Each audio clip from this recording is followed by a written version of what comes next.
Hello friends and welcome back to my channel. Hit that like and subscribe. I don't know, it made me laugh. I don't know, I just had to say it. So Scorpios, I've got a fairy card for you. The fairies have taken over from the dragons this week. You've got solitude. Think of being alone as meaning you are all one and in total harmony with everything. The greatest treasures are those that wait silently during your quiet times. So I don't know if you're kind of in hermit energy, doing a bit of soul searching, enjoying being alone, enjoying solitude, enjoying getting to know yourself, becoming friends with yourself, right?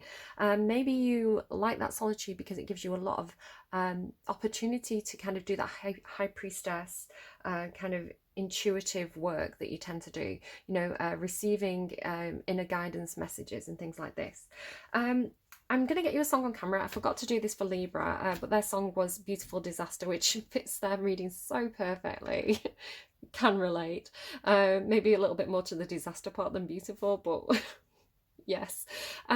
Scorpio then. Scorpio for Tuesday. What do we have? Fantasy, Mariah Carey. What is this kind of magical energy coming in this week? Let's get the lyrics. I love that you can get the full lyrics now. Oh, when you walk by every night, talking sweet and looking fine, I get kind of hectic inside. Baby, I'm so into you. Darling, if you only knew all the things that flow through my mind. But it's just a sweet, sweet fantasy, baby. When I close my eyes, you come and take me. I'm into it. We're having a sexy reading, I think, today, Scorpio. Should I have expected anything less from you? So being alone and fantasizing, I think, do you know what? Sometimes when I'm alone and fantasizing, those are the best times. So enjoy it, Scorpio, right? What do we have for Scorpio? My mum's a Scorpio and she watches my readings sometimes, and I just kind of wish that I could restart this reading at this point. My mum doesn't need to know. She's a Scorpio, she gets it. What do we have for you? Ten of Cups. Oh, it feels like a carry on from Libra's reading. Libra's reading ended with the Ten of Cups. The Ten of Cups is the happily ever after. So perhaps you're fantasizing about the happily ever after, maybe with a Libra. I don't know. What else for Libra? I've just noticed that, like, these. I don't know what I thought they were. They're all love hearts. I don't know if I've ever noticed that before. There are these little like quartz love hearts that she has. She's like picking them, like they're like little jade love hearts. She's like picking them off the tree and carrying them on a bell. I've never noticed that about this card before. And got a little it's my daughter's, but I keep like taking it back into my room because I really like it. She keeps finding it and taking it back into her room. There's this little amethyst heart. I don't think that's really cute. There's something about that. Maybe you have one. Maybe you have like a little, or maybe your guides are telling you to get one. Quartz, especially if you're looking for love or romance or just like heart connections, pink quartz is really good for that. I've got some raw pink quartz here. So maybe you're looking at getting some crystals. Maybe you're doing some crystal work. It's funny, like the combination is very much those kind of colours, right? Amethyst is spiritual. It's a spiritual stone. Rose quartz is a stone about opening up like the heart chakra, bringing more love into your life, whether that's romantic or even like friendship connections, you know. So wanting a spiritual love, perhaps. Like this fantasy of like a spiritual love. It's funny, like Libra's fantasy was, or their hopes, their dreams, their wishes, whatever you want to call it, that was what was powering Libra through, right? That Libra was pushing through the darkest periods of their life because they were holding on to the hope of like unconditional love. So maybe you've got something similar going on, but maybe it's like you already have it. It's like you've already found it in some kind of like dream space, or because she is alone. She is alone on that card. Normally the Ten of Cups, there's more people around, but this is like, it's just you with this spiritual love with the Star card.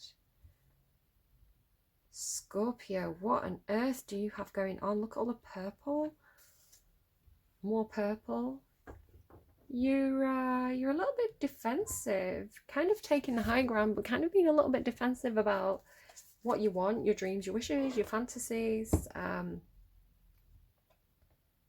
your own inner world. You're quite protective of it.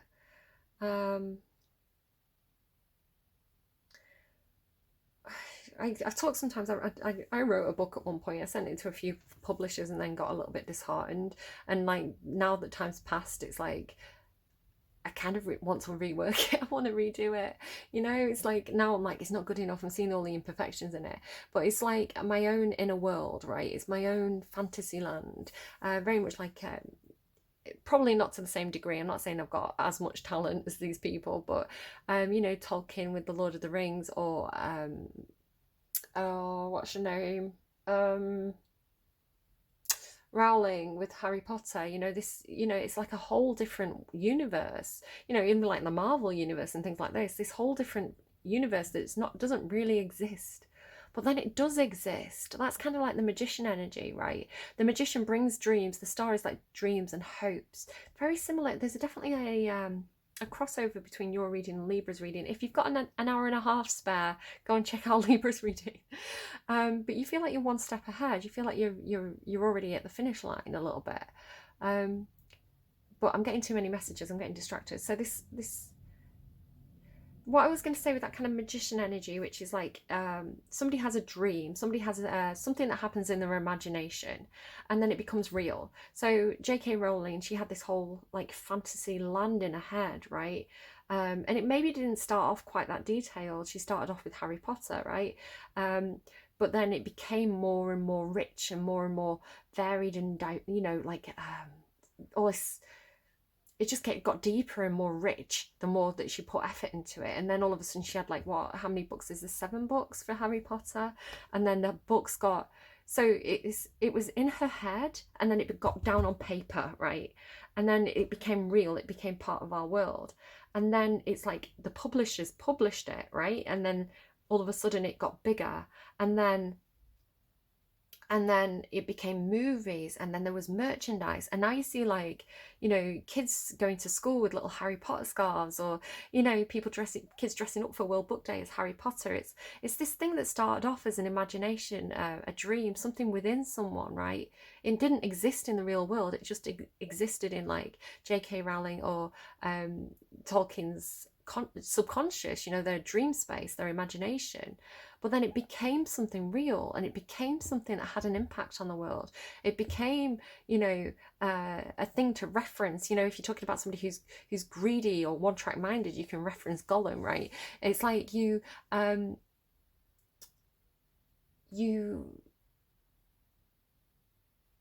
dreams can become real. And that's the reading. I'm done. Dreams can become real, Scorpio. And that's manifestation, isn't it? That's making something real.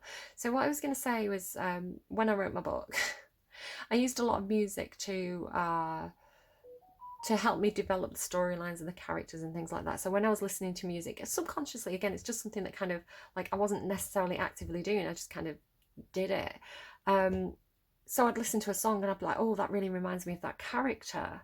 And so the song that I said randomized for Libra, Beautiful Disaster, it was a bit of a love story, kind of a supernatural love story, you know, like a Buffy kind of ilk. You know, you can definitely see where, you know, the time period that I grew up in. But you had this, like, the protagonist, I guess, and then like her soulmate, who was very dark, very complex, very like mentally tormented character. He was a beautiful disaster. So that song really, to me, I link it with the love interest of my story. And it's funny that I was talking in Libra's reading about loving unconditional love, being loving someone even though they're a disaster, right? Seeing the beauty, not just the disaster. So what is coming through with you? You've got some kind of dream of happiness. You've got some kind of inner fantasy land, inner landscape going on here. You've got ambitions, you've got dreams, you've got hope. In Libra's reading, I was getting like, hope is a dangerous thing for a woman like me to have, but I have it. Running around town like Sylvia Plath, right, in my nightgown, like living that romantic life that Libra was craving. So I feel like you've tapped into this already. You're one step ahead. You're already Sylvia Plathing this lifetime. and like living your life like it's a fairy tale, living your life like you're the main character in a romance story, dancing around the woods in a beautiful dress, you know. So I like your reading so far. I think I'm going good tarot to get more information on this. There you are, King of Water, that's you. Again, you were in Libra's reading. I don't know if somebody's on the cusp. You've got the King of Cups has a... Do you see the similarity? Sorry, I'm struck by the similarity in these two images. And then this child is from a completely different deck. She has kind of a similar look to her. But then I also think this child is this woman. It's like this child grew up to be this woman, right? So how do I want to put this? It is this way round. So I want to say this is all you in the land of Scorpio, in Scorpio's imagination, where you are Peter Pan, you are Tinkerbell, you are the princess, the protagonist of your own story. And it's very, very beautiful. Whatever's going on within you, Scorpio, is very beautiful. King of Water, you know, don't worry, she, he, they, however it resonates. The King of Water is your card in the tarot. It is you having those deep emotions, having that kind of plutonic depth of character, wanting a life that's rich and meaningful, wanting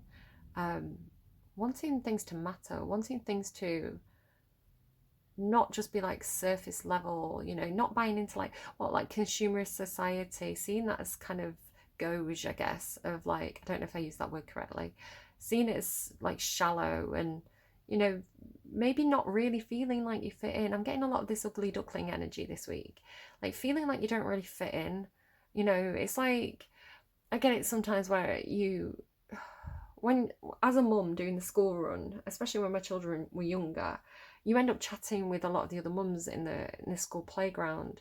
But, you know, some people I got on with very, very well. But a lot of the time that kind of general how's the weather chit chat is very humdrum. It's very, you know that neither of you really care. You know, you're just being polite, and it feels like a waste of time. It's like, you know, and sometimes like the school ground gossip as well. You know, the mum saying, oh, did you hear that Sandra put up some pink knickers out on the washing line? And you're like, I don't really care. Like let Sandra live her best life. Like, let Sandra air a dirty laundry in public. Go Sandra, you know. It's like that bitchiness, or like surface level, or like very shallow way that people can have about them sometimes, which to be honest is just people being polite, you know, where sometimes some people want the deeper, more meaningful conversations. Some people don't do how's the weather. Some people do. It's very Scorpio. Some people do. So do you think there's life after death? You know, so what do you think about the Anunnaki? You know, it's some people want more philosophical conversations than Sandra's pink knickers on the washing line. So that's giving me a song by Space, Me and You versus the World Now. I first met you hanging knickers on the line. From that moment on, I knew that there would only be one outcome, me and you against the world forever. You had no folks and I'm just a joke, but we made a vow that we would never sell each other out. A lie detected wouldn't make me doubt you.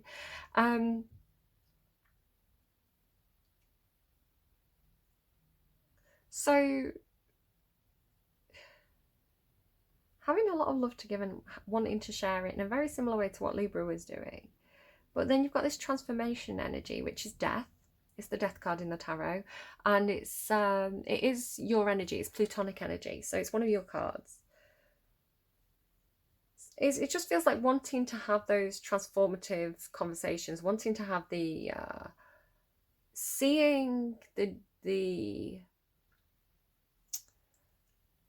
looking for the meaning of life, right? Looking for, like, wanting my life to matter, wanting, why are we here?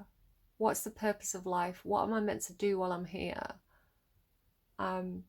Where Do I have the right hopes and dreams? Am I valuing the right things here? Am I following the right guiding lights? Do I need to...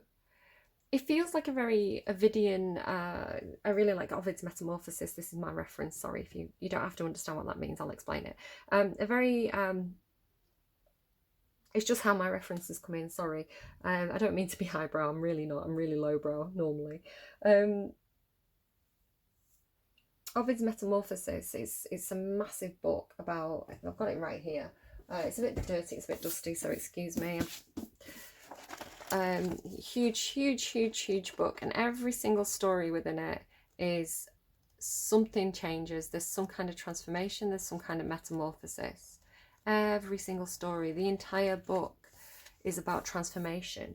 So he sets them up to knock them down. He each little story, each little segment, he'll set up an idea, and then in the next segment he will question his own idea. So he'll say something with authority. This is the way this is. You read a section, you form some sort of opinion, and then he questions it, and your opinion modifies and changes, and then he'll question it again, and your opinion will modify and change. So it's very much that kind of Socratic reasoning of questioning everything, and there's nothing that's fixed and there's nothing that's true. Everything can transform, everything can mutate. So there's something very mutable that you're embracing. It feels very like go with the flow. It's like, I'm going to see where life takes me. I'm going to just follow this stream and see where it leads, right? And if I don't like where it leads, I'm going to follow a star. And if I don't like where that star leads, I'm going to follow this wild fox into the woods. So it's this very explorative, magical quality. It's almost like waiting for the curveballs. It's waiting for like, it's saying, I can see this path that leads into the woods. I can see where I want to go. I can see the castle at the end of the path. It's going to take me a day or so to get there, but I can see where I'm going. The path's clear. But it's like, I know there's things in the woods, right? I know there's like side paths. I know that there's going to be a wolf that pops out dressed as a grandma. I know that there's going to be a wicked witch that hands me an apple. But what, you know, my grandma told me to go directly to the castle, but what happens if I go in back to that wolf's house? What happens if I take a bite of that apple? What happens if I go down that like dark path? So there's almost this curiosity where it's like, well, I could take the path that leads to the castle, but I know where that's going to take me. Like, I don't know where these other places are going to take me, but I'm willing to take a bite of that apple. Who else had a reading like this? It was Virgo. You could be connecting with a Virgo too. So it's like, it's risky. There's a risky thing here with you that I'm picking up on, which could be why you've got this defensive energy, right? It's like you're prepared to defend yourself here. You're prepared to fight off that wolf if it tries anything. You know, you're willing to spit out that apple if it tastes like poison. You're willing to you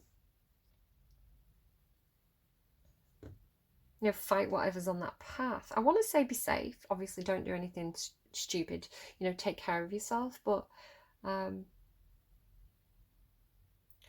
is something about embracing the unexpected, like waiting for life to throw you curveballs, and then it's almost like you grab it and you put it in your pocket and it's your curveball now.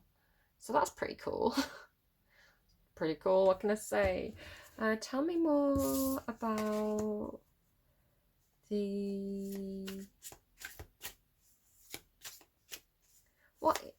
what is the Ten of Cups and the Star to Scorpio? Like, what is this? What is the Ten of Cups and the Star? Success. You want... The star is can be being in the spotlight, being famous, being a celebrity, having some kind of recognition. The Six of Wands is also about being in the spotlight, having success. The only thing you're missing is the Chariot. Yeah, no Chariot there. So you've got two of the cards that are about being in the spotlight, having reward, having recognition. So you like to be recognized. You like to be... it's like you want to be seen as successful. You want to be honoured. What's transformation? Oh my God. What's transformation? The transformation is the Chariot. You're reassessing something. You're reassessing something to do with your goals, your dreams, your ambitions. It may be something to do with literally being famous or being in the spotlight or being recognised for having some sort of talent. So it may not be literally like, I want to be famous, I want to be a star, I want to be in movies. But it's like you want some kind of, you want other people to notice. You want other people to notice what's special about you. But there is transformation with this. There is... your dreams are mutable. So it's like, okay, it didn't work being famous as a, you know, solo guitarist. So maybe I'll join a band. Oh, maybe actually I'm better at singing. Maybe I should be on stage. Maybe I should take that acting job. So it's like you do have some kind of goal or dream or wish. It may not be literally to be famous, but whatever that represents for you.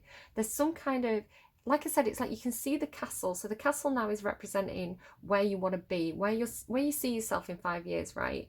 You know you're going to the castle. But how you're going to get to the castle is up for debate, right? There's options there. There's, you're not quite sure how you're going to get there. You could take the easy route, or you could learn some like side lessons along the way. Is how it kind of feels. So what do we have for? I mean, your reading's been quite straightforward. If you want more, maybe go and watch Libra's reading, because it feels like a spill on from Libra's reading. It's like maybe your road gets blocked, right? With the transformation card being death. Maybe it's like, oh, that route's no longer open to me. That job, you know, I was going for that job, and you know the studio fell through, so I'm gonna go and get a job in that studio instead. You know, it's like, or like I say, it's like, oh, I can't be famous being a singer. All right, maybe I'll try being famous being an artist.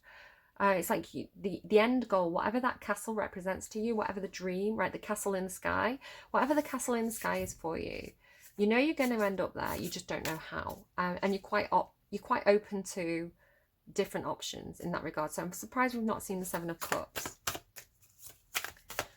So quite straightforward reading. You feel like you're one step ahead of Libra, because Libra's...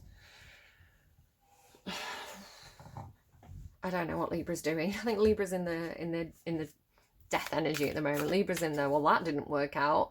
You're already like, that didn't work out, but that's fine. We'll try a different path. So I feel like you're a little bit further along the path than Libra is. And whatever this is, it's what I'm going to take. It's what I'm kind of guided to take. Dance with life. Yeah, do something to change your energy. So let's see what the others are, but this is the one I'm reading. Leap. You go first, the universe will catch you. No way. Like I said, you're ahead of Libra, right? I really feel like Libra's following you.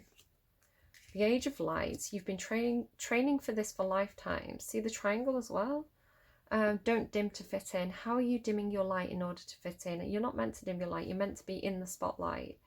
The Age of Light. You are the spotlight. The Age of Light. You've been training for this for lifetimes. Kind of giving me that kind of Eminem energy. You've got one shot. Do not miss your chance to go. Maybe you're going to be a dancer. I don't know. Maybe you're going on Dancing with the Stars. Council of Light, divine orchestration, helpers in the subtle realms. Right. So you've got transformation. Do something to change your energy. Dance with life. So I really feel like you're owning the curveballs. You're like, thanks for that curveball. I'll throw it back at you one day. You've got a good attitude, right? It's a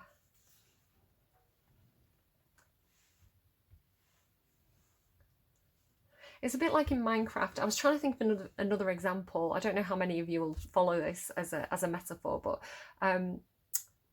in Minecraft, they've got different environments, and one of them is a jungle, and in the jungle they have these little stone temples, a little bit like Indiana Jones, right? You go into the temple, and so there's traps in the temple, and they're kind of quite invisible. If you don't know they're there, you set off the trap and you get shot by an arrow. But when you know that the traps are there, right, or even with your kind of plutonic inquiring mind, Scorpio, it's like if you assess the situation first, you know, you don't have to go in through the entrance and down, you know, you don't have to follow the open path, because that's when you trip the tripwire and get shot by the arrow. You're like, do you know what, I'm going to go in through the side of the building, I'm going to pickaxe my way through the stone wall, right, and then I'm going to I'm gonna like check the situation out. It's like you're not going the direct route, because it's like the direct route is where the wolf is and the wicked witch is, but maybe there's nothing scary down the side path, right? Because everybody's waiting for the novice travelers along the main route. So you're taking the side path quite cleverly, because you know that only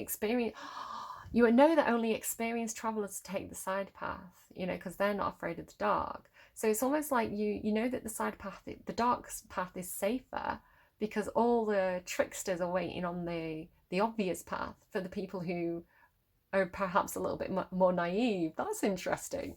So yeah, so in Minecraft, if you go into these, when you know that they're there, you can actually go and disarm the traps, and you can collect the pieces. So you can collect the tripwire, and you can collect the trap, and you can go into the box where the arrows come out of, and you can collect the arrows, or like the dispenser.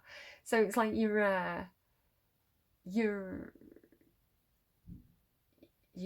doing it a clever way. Oh, I like that, Scorpio. I kind of said that I'm not Scorpio now. I'm gonna be Libra, like, oh, this path looks nice and clear.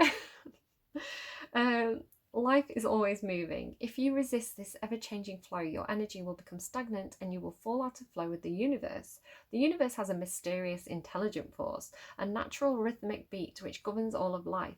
One of the best ways to shift your energy frequency and vibration is to put on some music and dance along with it. When we dance unrestrained, our spirit takes over, and with each new bop, sway and kick, we are rocked back into harmony with the rest of life. Get unstuck by doing something that shifts your vibration. Put on some music, dance unrestrained, and fall into the frequency of life. In doing so, your body will learn how to be moved by your intuition, which is connected with this systematic beat. What's it giving me? It's giving me something by Gloria Estefan. Beat that beat with the syncopated rhythm of the rat-tat-tat-tat-tat on the drums. Turn the beat around. Turn the beat around by Gloria Estefan. If dancing isn't your thing, then simply do something that you would not usually do to shift the energy. You cannot solve a problem with the same mind that created it, and you cannot attract a different experience without changing your energy first. It's time to shift things up and to find a way to dance along with the beats of your life. Do something to change your energy. That's interesting. I liked your reading. That was really fun. Thank you for showing me how to take the journey, Scorpio, being my wise counsel and dear leader. Take care of yourself. I think you are. I think whatever you're doing, Scorpio, you've got it, right? You've got a strategy here. You've got a plan, and you're very clever about it. So yeah, keep doing your thing, right? I'll see you when I get there. I'll see you at that castle in the sky when I finally get there. Do take care, and I'll see you again soon. Bye bye.